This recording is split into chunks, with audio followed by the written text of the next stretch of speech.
ड्रोसोफिलिया में हम लोगों ने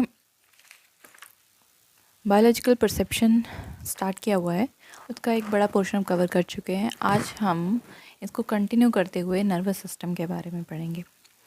ठीक है, nervous system again it's a very important topic. जब तक आप ये सारी चीज़ें समझ नहीं लेते अच्छे से, तब तक साइकोलॉजी को अंडरस्टैंड करना इज़ नॉट पॉसिबल।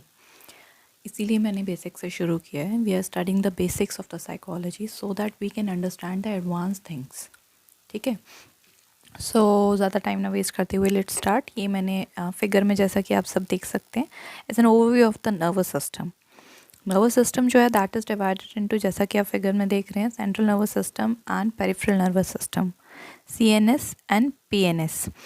जो सेंट्रल नर्वस सिस्टम है इसमें brain and spinal cord include होते हैं, जबकि पेरिफेरल नर्वस सिस्टम में जो है उसमें क्या होता है, ये क्या करता है, ये इंफॉर्मेशन को ट्रांसमिट करता है from the central nervous system to and from central nervous system तक, and from the central nervous system again to the.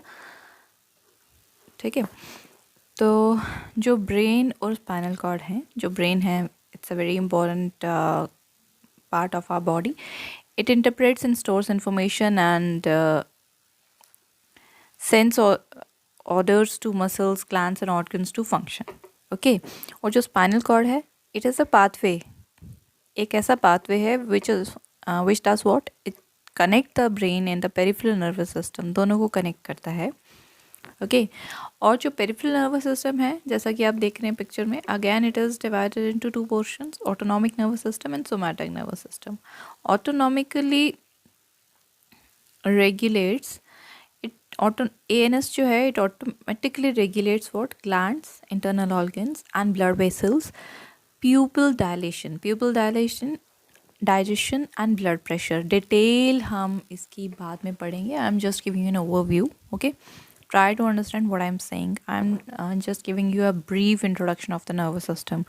Okay, details हम थोड़ा थोड़ा करके आराम से डिटेल में पढ़ेंगे इसको। फिर somatic nervous system आता है which carries sensory information and control movement of the skeletal muscles. somatic nervous system में क्या होता है, ये sensory information को store करता है and हमारे skeletal muscles की movements को control करता है। ओके, अब ये जो ऑटोनॉमिक नर्वस सिस्टम है, ये अगेन दो तरीके का है। पैरासिम्पैथेटिक डिवीजन होती है और इसमें एक सिंपैथेटिक डिवीजन होती है। पैरासिम्पैथेटिक डिवीजन क्या करती है, ये मेंटेन करती है बॉडी फंक्शंस को अंडर ऑर्डिनरी कंडीशंस।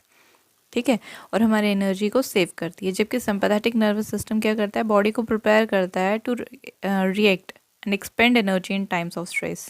समझ आया? ठीक है, स्ट्रेस के टाइम पे जो एनर्जी यूटिलाइज होती है, स्ट्रेस के टाइम पे रिएक्ट कैसे करना है, तो ये बॉडी को सिंपैथेटिक डिवीजन जो है उसके लिए प्रिपेयर करता है। सेंसरी सिस्टम जो है, सोमैटिक नर्वस सिस्टम अगेन है डिवाइडेड इनटू टू एलिमेंट्स आगे, सेंसरी सिस्टम और मोटर सिस्टम। सेंसरी सिस्टम में को आप एफरेंट ए और मोटर सिस्टम को आप एफरेंट ई। ठीक है, तो सेंसरी सिस्टम क्या करता है, ये मैसेजेस सेंसेस से लेके सेंट्रल नर्वस सिस्टम तक पहुंचाता है, और मोटर सिस्टम क्या करता है, it carries messages from the central nervous system to muscles and glands. ठीक है, ये ब्रीफ इंट्रोडक्शन नर्वस सिस्टम का क्लियर है सबको? ठीक है, तो एक स्टेप आगे मूव फॉरवर्ड करते हैं। Let's move forward one step ahead, that is central nervous system. ठीक है, अब इसको ध्यान से सुनेंगे, ये भी हम बहुत ज़्यादा डिटेल में नहीं जा रहे हैं। ठीक है, एक ये भी आप मान लीजिए एक छोटा सा डिस्कशन है। धीरे धीरे इसकी डिटेल्स आपको फर्दर टॉपिक्स में खुद ही मिलते जाएंगी। ठीक है, तो सेंट्रल नर्वस सिस्टम को जो है हम सेंट्रल प्रोसेसिंग यूनिट भी बोलते हैं। ठीक है, सेंट्रल नर्वस सिस्टम जैसा कि मैं आपको बता चुकी हूँ, it composed of brain and the spinal cord. दोनों ही ब्रेन और स्पाइनल कॉर्ड जो हैं, they are composed of neurons and the glial cells that control life situation. I hope आपको ग्लायल सेल्स और न्यूरॉन्स के बारे में बिल्कुल क्लैरिटी होगी। ठीक है, ग्लायल सेल हमारे बेसिक सेल्स होते हैं, फंक्शनल सेल्स होते हैं। ठीक है, और न्यूरॉन्स तो आप सबको अब क्लियर है ही। तो ये क्या करते हैं, हमें बॉडी के फंक्शंस को सस्टेन करने के लिए हेल्प करते हैं। They control life sustaining functions of the body as well as all thought, emotions and behaviour. ये किसका काम है, सेंट्रल नर्वस सिस्टम का। ठीक है, जिसमें क्या होता है, ब्रेन और स्पाइनल कॉर्ड होते हैं, दोनों ही किससे बने हुए हैं, न्यूरॉन्स और ग्लियल सेल से बने हैं, और जो किस में मदद करते हैं, life sustaining functions of the body को कंट्रोल करने में, साथ ही साथ हमारे थॉट्स, हमारे इमोशंस, हमारे बिहेवियर्स को भी कंट्रोल करता है। तो let's study about the brain first. Brain जो है, it is the core of the nervous system. We can say what, brain is the core of the nervous system, the part that makes sense of the information received from the senses। वो part जो भी हम अपने senses से information perceive करते हैं, ठीक है, उसकी सेंस कौन बनाता है, ब्रेन बनाता है। उस इन्फॉर्मेशन को रिसीव करता है, फिर उसको एक सेंसिबल इन्फॉर्मेशन में कन्वर्ट करता है, हमें डिसीजन लेने में हेल्प करता है, कमांड्स भेजता है मसल्स को और rest of the body as per the need. Is it clear? अब स्पाइनल कॉर्ड की बात करेंगे। It's a long bundle of the neurons that serves to vital functions. एक बहुत लॉन्ग बंडल है that serves to main functions, ठीक है। कौन कौन से? Number 1, carrying information. पहला फंक्शन है receive signals from the brain, brain से सिग्नल रिसीव करना और मूवमेंट को और ऑटोनॉमिक फंक्शंस को कंट्रोल करना, साथ ही साथ मैसेज को ट्रांसमिट भी करना to the brain from the body, such a sensation of touch, pressure and pain, ठीक है। और जो इसका दूसरा फंक्शन है that is coordinating reflexes. Spinal cord क्या करती है, बहुत सारी रिफ्लेक्सेस को कोऑर्डिनेट करती है एंड कंटेन रिफ्लेक्स आर्क्स। इसमें रिफ्लेक्स आर्क्स होती हैं जो इंडिपेंडेंटली कंट्रोल करती हैं हमारे रिफ्लेक्सेस को, और कुछ रिफ्लेक्सेस जो हैं वो involuntary movements like without involving, जिसमें कि इवन ब्रेन की भी इन्वॉल्वमेंट नहीं होती है, ठीक है। अब ज़रा इसको थोड़ा सा मैं आपको एलाबोरेट करके समझाती हूँ, ठीक है, कि जो स्पाइनल कॉर्ड है, जैसा कि मैंने आपको कहा, it is the bundle of neurons, इसमें बहुत सारे, जिसमें 2 वाइटल फंक्शंस। चलिए कि पहले फंक्शन को पे फोकस करते हैं, ठीक है। ये डायग्राम देखेंगे ज़रा, लुक इनटू दिस डायग्राम। ये 2 एरियाज़ में है, ठीक है, डिवाइड है। स्पाइनल कॉर्ड का ये क्रॉस सेक्शन है जिसमें कि स्पाइनल कॉर्ड जो है वो 2 एरियाज़ में डिवाइडेड है, लाइटर आउटर सेक्शन और डार्कर इनर सेक्शन। जो आउटर सेक्शन है वो लाइटर है और जो इनर सेक्शन है that is a little bit darker, ठीक है। अगर ये रियल स्पाइनल कॉर्ड है तो आउटर सेक्शन कैसा दिखेगा, वाइट दिखेगा, और इनर सेक्शन कैसा दिखेगा, ग्रे दिखेगा। इसलिए इनर सेक्शन को डार्कर बोला गया और आउटर सेक्शन को लाइटर बोला गया है। दैट्स बिकॉज क्यों कि आउटर सेक्शन जो है is composed of mainly composed of myelinated axons and nerves, ठीक है। इसमें माइलिनेटेड एक्सॉन्स एंड नर्व्स होते हैं जो कि वाइट अपीयर होते हैं, जबकि जो इनर सेक्शन है उसमें सेल बॉडीज़ रहती हैं न्यूरॉन्स की, तो वो ग्रे अपीयर होता है। पर्पस क्या है आउटर सेक्शन का, ठीक है, purpose of the outer section, ध्यान से सुनिएगा। If you are not carrying your pen paper with you, please carry it, क्योंकि आपके अपने बनाए नोट्स आपको इन द लॉन्ग रन बहुत बहुत हेल्प करेंगे, ठीक है। सब कुछ मैंने नहीं लिखा है, सब कुछ नहीं दिखाया है, मेन पॉइंट्स लिखे हैं, इसलिए अपना पेन पेंसिल जो है अपने साथ रखिए, अपने नोट्स प्रिपेयर करिए, जो इंपॉर्टेंट लगता है वो नोट डाउन करिए, ठीक है। कहता है कि अगर पर्पस क्या रहता है आउटर सेक्शन का, is to carry messages from the body up to the brain, कि क्या करना है, बॉडी से मैसेज कैरी करना है और कहाँ तक पहुँचाना है, ब्रेन तक पहुँचाना है, और ब्रेन से down to the body. It is simply a message pipeline, ठीक है। क्या है ये मैसेज पाइपलाइन है क्या? We are talking about the outer section of the spinal cord, ठीक है। और जो इनसाइड सेक्शन है वो किससे बनी है, अभी अभी मैंने आपको बताया वो सेल बॉडी से बनी है, and they are separated by the glial cells. Glial cell से सेपरेट होते हैं। एक्चुअली एक प्रिमिटिव सॉर्ट ऑफ ब्रेन है जो आपका इनर सेक्शन है, that is a primitive sort of brain. Primitive समझते हैं, मतलब बेसिक, जहाँ से ओरिजिन हुआ हो किसी चीज़ का। This part of the spinal cord is responsible for certain reflexes. ये जो पार्ट है it is very very important, please listen very carefully. बहुत ही इंपॉर्टेंट पार्ट है ये। क्यों? क्योंकि it is responsible for certain reflexes. हम बहुत सारे very fast life saving reflexes we can say, ठीक है। हम बहुत सारे काम है बहुत जल्दी जल्दी करते हैं, उसके हम क्विक एक्शन का रिएक्शन भी देते हैं जल्दी से, ठीक है। वो अभी हम पढ़ेंगे कैसे, ठीक है। तो टू अंडरस्टैंड कि स्पाइनल कॉर्ड जो है वो स्पाइनल कॉर्ड रिफ्लेक्सेस काम कैसे करते हैं, ये बहुत ज़रूरी है हमें समझना कि 3 बेसिक फंक्शन ऑफ न्यूरॉन्स क्या हैं। जैसे मैंने आपको अभी बताया था ऊपर कि एफरेंट होता है, एक एफरेंट होता है, ठीक है, सेंसरी न्यूरॉन्स होते हैं और मोटर न्यूरॉन्स होते हैं। हम नर्वस सिस्टम की बात कर रहे थे, यहाँ हम न्यूरॉन्स की बात करेंगे। जो सेंसरी न्यूरॉन्स हैं, they carry messages from senses to the spinal cord. उस सेंसस से स्पाइनल कॉर्ड तक मैसेज पहुंचाते हैं, और जो एफरेंट मोटर न्यूरॉन्स हैं वो क्या करते हैं, उस स्पाइनल कॉर्ड से मसल या ग्लैंड्स तक जो है मैसेजेस कन्वे करते हैं। ठीक है, और जो इंटर न्यूरॉन्स हैं, एक आपने पढ़ा एफरेंट, AFFERENT, एफरेंट न्यूरॉन्स, जिनको हम सेंसरी न्यूरॉन्स कहते हैं। वो क्या करते हैं, सेंसस से मैसेज लेते हैं और स्पाइनल कॉर्ड तक ले जाते हैं। फिर number 2 efferent, EFFERENT, efferent motor neurons, इनको हम मोटर न्यूरॉन्स भी कहते हैं। ये क्या करते हैं, स्पाइनल कॉर्ड से मैसेजेस कहाँ तक पहुँचाते हैं, मसल्स और ग्लैंड्स तक पहुँचाते हैं। और नंबर 3 इंटर न्यूरॉन्स, ये क्या करते हैं, एफरेंट न्यूरॉन्स और मोटर न्यूरॉन्स को कनेक्ट करते हैं and make up the inside of the spinal cord and much of the brain itself. Is that clear? Is that clear? Afferent or we can say sensory neurons, afferent or motor neurons, and number 3 interneurons, which are connecting both sensory as well as motor neurons in order to make up inside of the spinal cord and much of the brain itself. अब छोटी सी example है, बड़ी interesting सी example है, and हम सब ने कभी ना कभी इसको एक्सपीरियंस किया है। टच अ फ्लेम और ए hot stove with your finger for example, और उस समय क्या होगा, an afferent neuron will send the pain message up to the spinal column. जैसे ही हमारे हाथ में हीट लगी तो एफरेंट न्यूरॉन ने क्या किया, पेन का मैसेज भेजा स्पाइनल कॉलम तक। It enters into the central area of the spinal cord. ये कहाँ गया, ये मैसेज कहाँ गया, central area of the spinal cord. और जो इंटर न्यूरॉन है in that central area will then receive the message and send out a response. उसने क्या किया, वो मैसेज रिसीव किया और रिस्पॉन्स भेजा फटाफट से एक अलॉन्ग एन एफरेंट न्यूरॉन को, causing your finger to pull back. आपकी फिंगर को उसने क्या रिस्पॉन्स भेजा कि अपनी फिंगर फटाफट से पीछे कर। और ये बहुत जल्दी होता है। और अगर पेन का मैसेज पहले ब्रेन तक पहुंचाना होता फिर रिस्पॉन्स बनाते, तब तक तो डैमेज बहुत ज़्यादा हो चुका होता। ठीक है, सो इस तरीके का रिफ्लेक्स आर्क जो है, जिसको स्पाइनल कॉर्ड जो है एलोन हैंडल करती है, अकेले ही कंट्रोल करती है, बहुत ही फास्ट रिस्पॉन्स क्रिएट करती है। ठीक है, a good way to avoid mixing up the terms efferent and efferent is to remember what, ये मैं आपको बाद में समझाती हूँ, पहले हम इसी बारे में बात करेंगे। ठीक है, इतना समझ आया आपको? तो ये रिफ्लेक्स आर्क जो है स्पाइनल कॉर्ड की, ये हमें ऐसे रिस्पॉन्सेस के लिए, फॉर एग्जांपल हम जा रहे हैं, आगे से गाड़ी बहुत तेज़ आ रही है, ठीक है, हम साइड पे चल रहे हैं लेकिन गाड़ी इतनी तेज़ है कि हमें उसी टाइम स्ट्राइक करेगा।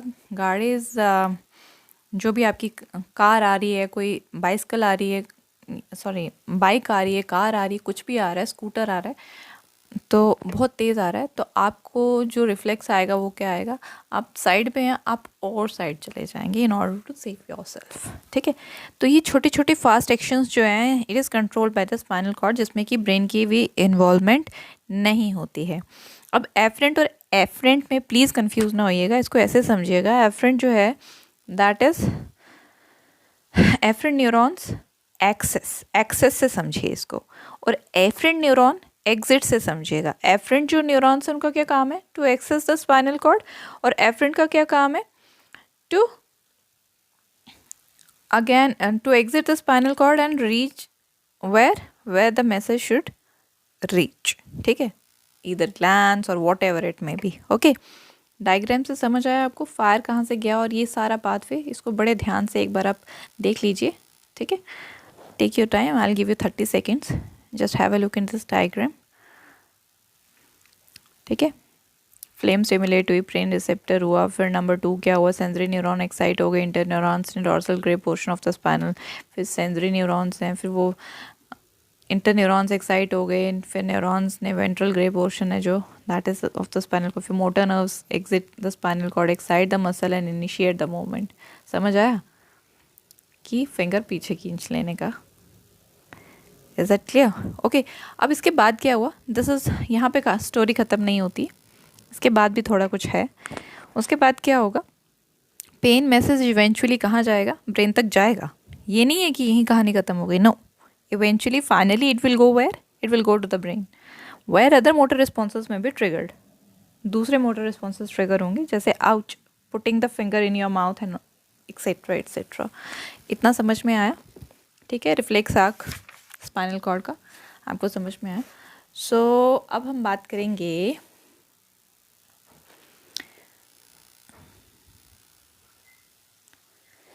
कुछ मिसकंसेप्शंस रहते हैं ब्रेन को लेके, ठीक है, और हम सब ने बहुत बार सुने भी होंगी ऐसी चीज़ें, ठीक है। कभी न्यूज़ में आ रहा है, कभी कहीं आ रहा है, कभी हम सुन रहे हैं, कभी पॉडकास्ट सुन रहे हैं, कभी वेबसाइट्स पे, कभी ब्लॉग्स पे, कभी हम कोई लोकल न्यूज़ देख रहे हैं अपनी टेलीविजन पर, कंप्यूटर पर, स्मार्टफोन्स में, कहीं कहीं देख रहे हैं, कहीं रीड कर रहे हैं, कहीं सुन रहे हैं, कहीं ना कहीं से वो सोर्स जो है हमें ब्रेन के प्रति जो फैक्ट्स हैं, ठीक है, ब्रेन के जो भी फैक्ट्स हैं वो हमें बताए जाते हैं, दिखाए जाते हैं। लाइक कुछ मैंने मेंशन किए हुए हैं, just have a look on it. Older brains cannot make new cells. पहला misconception. These all are myths, I'm telling you, okay? Listening to classical music makes you smarter, also known as Mozart effect. Autism is caused by childhood vaccinations. People only use 10% of their brain. These all are misconceptions. ये जो हैं कहते हैं कि next time आप जब भी ऐसी कोई न्यूज़ सुने, ऐसा कुछ भी सुने, तो आपने क्या करना है, जो उसमें डिटेल्स दी गई हैं क्या वो एक्चुअल स्टडी में कहीं है, अगर डाटा कलेक्शन मेथड्स कौन से यूज़ हुए हैं स्टडी में, क्या वो मेथड सपोर्ट करते हैं रिपोर्ट फाइंडिंग्स को, क्या रिप्रेजेंटेटिव सैंपल यूज़ हुआ है, रिसर्चर ने कोई एक्सपेरिमेंट या रिसर्च कंडक्ट की है, जो न्यूज़ आइटम है क्या वो confuse correlation with the correlation with causation। अगर ऐसा कुछ भी है तो ओरिजिनल स्टडीज़, बेस्ट सोर्स क्या है, ओरिजिनल रिसर्च स्टडीज़ को पढ़िए, assuming the researchers collected data in an unbiased manner, ठीक है, और जो फाइंडिंग्स पब्लिश हुई हैं उनको पढ़िए, रिव्यू करिए, ठीक है।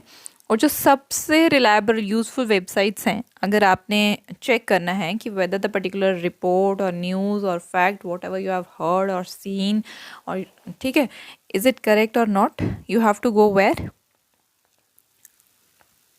अमेरिकन साइकोलॉजिकल एसोसिएशन APA और Association for Psychology Science APS, दोनों ही वेबसाइट्स अवेलेबल हैं, दोनों में बहुत सारे हैं। यहाँ पे आप चेक कर सकते हैं कि whatever information you are getting from other sources whether it is reliable और नॉट, ओके। तो अब हम बात करेंगे, this is just to give you an awareness कि ये दीज आर बहुत सारी ऐसी चीज़ें हैं जो हम पढ़ते हैं, सुनते हैं, लेकिन वो रियलिटी नहीं है, मिथ्स हैं, ठीक है। क्या होगा अगर हमारे नर्वस सिस्टम को डैमेज हो जाए, अगर स्पाइनल कॉर्ड जो है it is such an important link between the body and the brain, what happens if it is damaged. अब तो हम बड़े आराम से बता सकते हैं, अभी भी हमने इतना बड़ा एग्जाम्पल पढ़ा कि इतने बड़े डैमेज से हमें बचा लेता है, जब तक इन्फॉर्मेशन ब्रेन तक पहुंचती है तब तक हम एक एक्शन ले चुके होते हैं अपने आप को सेव करने के लिए, फर्दर ब्रेन तक जाता है, फिर फर्दर उसमें हम लोग ऐड ऑन करते हैं। तो क्या होता है कि damage to the central nervous system was once thought to be permanent. एक बार माना गया था कि ये जो है एक बार हो जाए तो हो जाए, फिर ये क्योर नहीं हो सकता, लेकिन जो न्यूरॉन्स हैं ब्रेन और स्पाइनल कॉर्ड में, उनको भी इतना कैपेबल नहीं माना जाता था कि वो अपने आप को रिपेयर कर सकते हैं। लेकिन जब पीपल रिकवर हुए स्ट्रोक से, for example, it was assume that कि हो सकता है कि हेल्दी ब्रेन सेल्स की वजह से taking over the function of the damage ones, कि जो नए सेल हैं वो डैमेज वन का जो है वो प्लेस ले लेते हैं, इसीलिए कोई स्ट्रोक से इतनी जल्दी जो है रिवाइव कर गया या हेल्दी हो गया। साइंटिस्ट जो हैं they have known for a while now that forms of central nervous system damage can be repaired. अभी तक साइंटिस्ट को पता लग गया है, ये आपको मैं एक ब्रीफ देती जा रही हूँ कि सेंट्रल नर्वस सिस्टम के जो कुछ फॉर्म्स हैं वो रिपेयरेबल हैं बॉडी सिस्टम में। और रिसेंट ईयर में ये भी हमें पता चला है कि रिपेयरिंग जो है रिसेंट ईयर्स में great strides have been made in repairing spinal cord damage. Spinal cord के डैमेज को रिपेयर किया जा सकता है। Brain actually exhibited great deal of neuroplasticity. Neuroplasticity क्या है? Very very important term. ऐसी एबिलिटी जिसमें constantly structure and function of many cells in the brain change होता रहता है, कॉन्स्टेंटली चेंज। क्या? बोथ, दोनों का है, structure and function of many cells in the brain to experience in response to experience an event trauma. किसी भी experience के रिस्पॉन्स में, इवन ट्रॉमा भी, अगर आप कोई ट्रॉमेटिक कंडीशन में है तो भी, this is what you called, it is the ability to constantly change both the structure and function of many cells in the brain in response to experience and even trauma. अगर आपने कोई experience किया है या हम किसी traumatic condition में हैं तो क्या होगा कि हमारे ब्रेन की ऐसी एबिलिटी है जिससे कि हम स्ट्रक्चर फंक्शन जो है बहुत सारे सेल्स का चेंज कर सकते हैं. This is what called neuroplasticity. ठीक है. Scientists have been able to implant nerve fibers from outside the spinal cord onto the damaged area, then coax the damaged spinal nerves to grow through these tunnels of implanted fibers. ये Cheng ने बोला था 1996 में कि scientist जो हैं वो implant करें अगर नर्व फाइबर्स को स्पाइनल कॉर्ड में, तो वो जो एरिया है वो नए उसमें टनल्स इम्प्लांट फाइबर्स हो कर लेंगे तो वो नया उसमें सिस्टम जो है वो ग्रो करेगा. स्पाइनल नर्व्स जो हैं वो ग्रो करेंगे इन टनल्स में से.